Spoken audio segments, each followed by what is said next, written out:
नमस्कार बच्चों।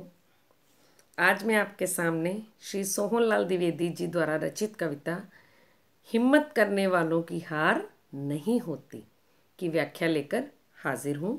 आशा करती हूँ कि आप इस व्याख्या को पसंद करोगे। अगर मेरे व्याख्या में कोई कमी हो तो कृपया मुझे कमेंट बॉक्स में भी ज़रूर बताइए। हिम्मत करने वालों की हार नहीं होती, लहरों से डरकर नौका पार नहीं होती। बच्चों, मैं आपको साथ साथ ही इसके कठिन शब्दों के अर्थ भी बता दूंगी ताकि आपको समझने में, व्याख्या करने में आसानी हो। सर्वप्रथम शब्द आया लहरों। लहरें क्या होती हैं?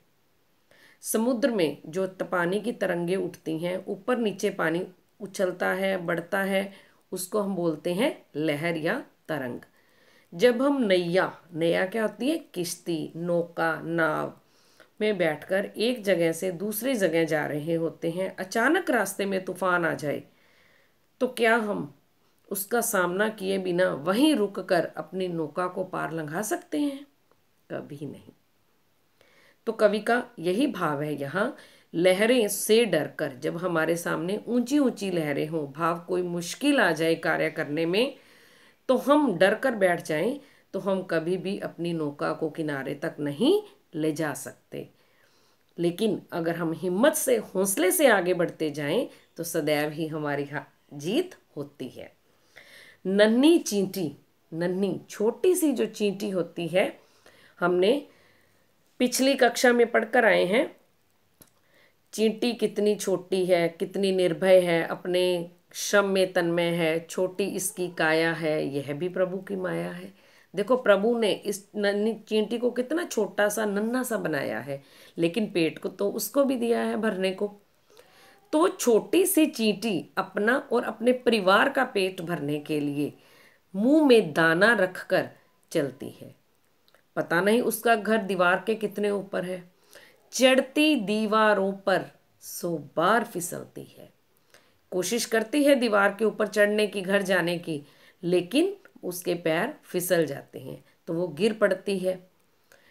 गिरती है, फिर उठ पड़ती है।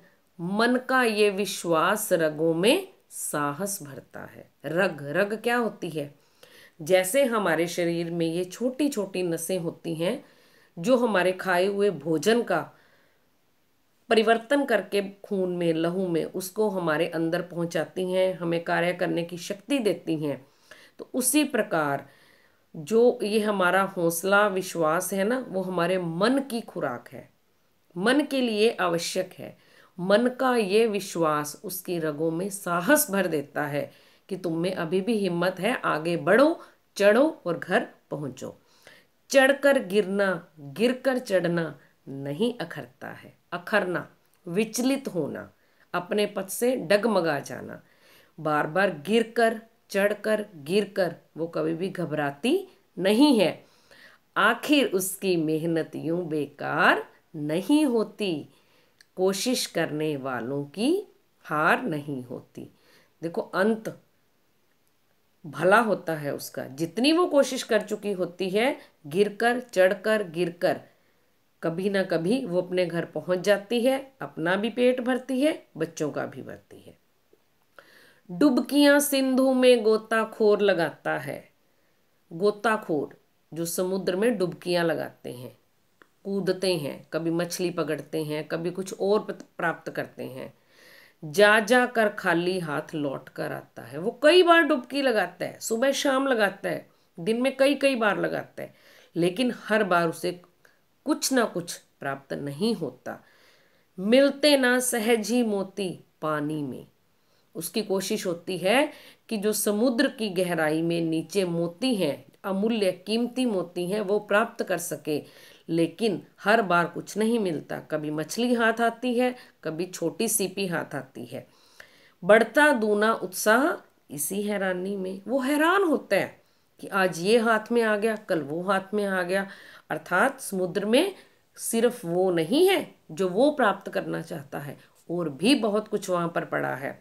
उसका उत्साह और बढ़ जाता है, वो अपनी कोशिश करने में और हिम्मती हो जाता है। मुट्ठी उसकी खाली हर बार नहीं होती। जब वो कोशिश करके फिर आगे बढ़ता है तो वो भरी हुई मुट्ठी लेकर आता है जिसमें अमूल्य मोती भी होते हैं। हिम्मत करने वालों की हार नहीं होती। इसीलिए कवि बार बार कह रहे हैं उसकी भी कोशिश बेकार नहीं होती, उसकी हिम्मत की जीत होती है। देखो बच्चों, अब चींटी ने भी कोशिश की, गोताखोर ने भी कोशिश की, आप लोग भी कोशिश करते हो काम करने की, लेकिन कभी कभी कुछ काम करने में आप असफल हो जाते हो। तो कुछ बच्चे हताश होकर क्या कहते हैं, अब तो एंड हो गया, अब हम कुछ कर ही नहीं पाएंगे, कभी हमें तो समझ ही नहीं आता। लेकिन एंड, END, इसका सही अर्थ क्या है? Efforts never die. हमारे प्रयत्न कभी भी समाप्त नहीं होते और ना ही हमें करने हैं। तो मान लो हम असफल हो गए, हमें सफलता नहीं हाथ आई, तो असफलता एक चुनौती है, चुनौती एक ललकार है। हमें किसी ने चैलेंज किया है, आप तो ये कर ही नहीं सकते, आप तो हिंदी लिख ही नहीं सकते, लेकिन क्यों? हमने मन में ठान ली कि अब इसने बोलना है, अब तो लिख के दिखानी है, हमारी इज्जत आन बान शान का सवाल है ये तो आप अपनी असफलता को एक चुनौती के रूप में स्वीकार करो। क्या कमी रह गई देखो और सुधार करो। आपने कोशिश तो पूरी की, लेकिन कमी क्या रह गई? खाना बनाते हैं, कभी अच्छा बना कभी बुरा बना।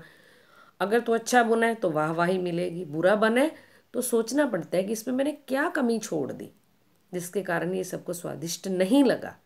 तो क्या कमी रह गई हमारी कोशिश में, उसको ढूंढो, फिर सुधार करो। जब तक ना सफल हो नींद चैन से त्यागो तुम। जब तक सफलता ना मिले ये सोना, बातें करना, गपशप लड़ाना सब छोड़ दो।